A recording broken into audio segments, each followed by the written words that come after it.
Halo, perkenalkan nama saya Fajar Arwana Saragih. Di video kali ini saya akan menjelaskan tentang memanfaatkan teknik alat bantu yang acceptable.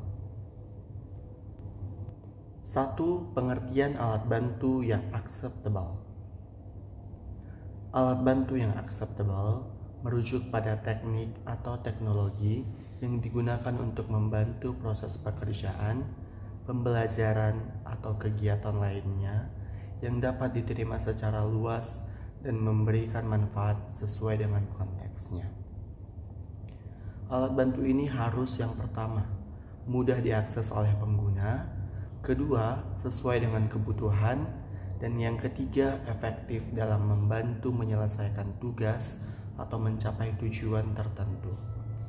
Yang kedua, manfaat penggunaan teknik alat bantu yang acceptable. Yang pertama itu ada meningkatkan efisiensi.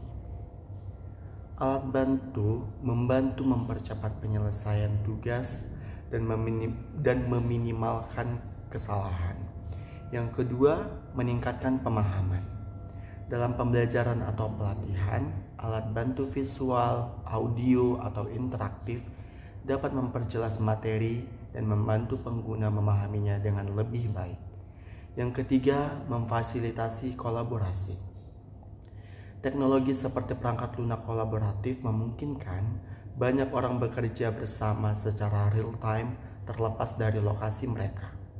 Yang keempat, meningkatkan aksesibilitas. Alat bantu teknologi dapat memberikan kesempatan yang setara bagi individu dengan keterbatasan fisik, sensorik, atau kognitif.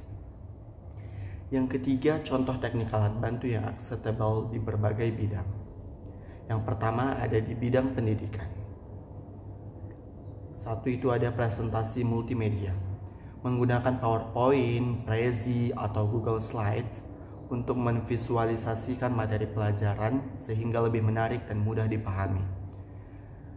Yang kedua, alat bantu belajar interaktif, seperti aplikasi pembelajaran online yang membantu siswa belajar secara aktif dan interaktif. Yang kedua itu di bidang kesehatan. Yang pertama, alat bantu fisik seperti kursi roda, alat bantu dengar, atau walker untuk membantu mobilitas dan komunikasi pasien dengan disabilitas. Yang kedua, teknologi kesehatan digital, aplikasi monitoring kesehatan atau telemedicine yang memudahkan pasien mengakses layanan kesehatan jarak jauh. Yang ketiga, dalam bidang bisnis dan manajemen. Yang pertama itu perangkat lunak manajemen proyek seperti Trello, Asana, dan Microsoft Project untuk mengatur tugas, kolaborasi, serta memantau kemajuan proyek secara real time. Yang kedua, alat bantu komunikasi seperti aplikasi Slack atau Microsoft Teams untuk memfasilitasi komunikasi antar anggota tim secara cepat dan efisien. Yang keempat ada di dalam bidang desain dan teknik. Yang pertama itu software CAD atau Computer Aided Design untuk merancang produk atau infrastruktur secara digital sebelum dibuat secara fisik. Yang kedua, simulasi digital digunakan untuk mensimulasikan skenario di dunia nyata, misalnya simulasi penerbangan atau simulasi bangunan dalam arsitektur. Yang keempat, kriteria pemilihan alat bantu yang acceptable. Saat memilih alat bantu yang akan digunakan, ada beberapa faktor yang perlu dipertimbangkan. Yang pertama, kesesuaian dengan tujuan. Alat bantu harus mendukung tujuan utama dari kegiatan atau proyek yang dilakukan. Yang kedua, aksesibilitas.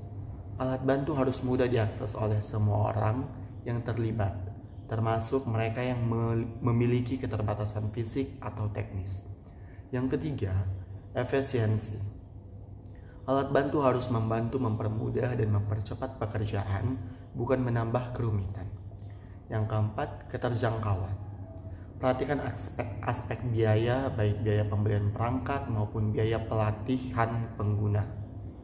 Yang kelima, kompatibilitas. Alat bantu harus dapat digunakan bersama dengan sistem atau perangkat lain yang sudah ada. Yang kelima, langkah-langkah memanfaatkan teknik alat bantu yang acceptable. Yang pertama, identifikasi kebutuhan. Tentukan apa yang dibutuhkan dari alat bantu, apakah untuk visualisasi, kolaborasi, atau efisiensi operasional. Yang kedua, pemilihan alat yang tepat. Pilih alat yang sesuai dengan kebutuhan dan tujuan kegiatan. Yang ketiga, pelatihan penggunaan. Pastikan semua pengguna alat bantu memahami cara kerja alat tersebut dan mampu menggunakan secara efektif. Yang keempat, evaluasi dan penyesuaian. Setelah menggunakan alat bantu, evaluasi apakah alat tersebut memberikan hasil yang diinginkan dan lakukan penyesuaian jika diperlukan. Yang keenam, tantangan dalam penggunaan alat bantu. Yang pertama, kurangnya pelatihan.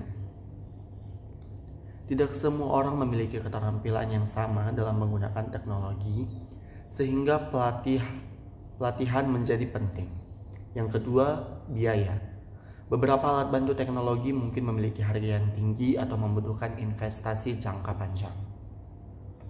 Yang ketiga, ketergantungan pada teknologi.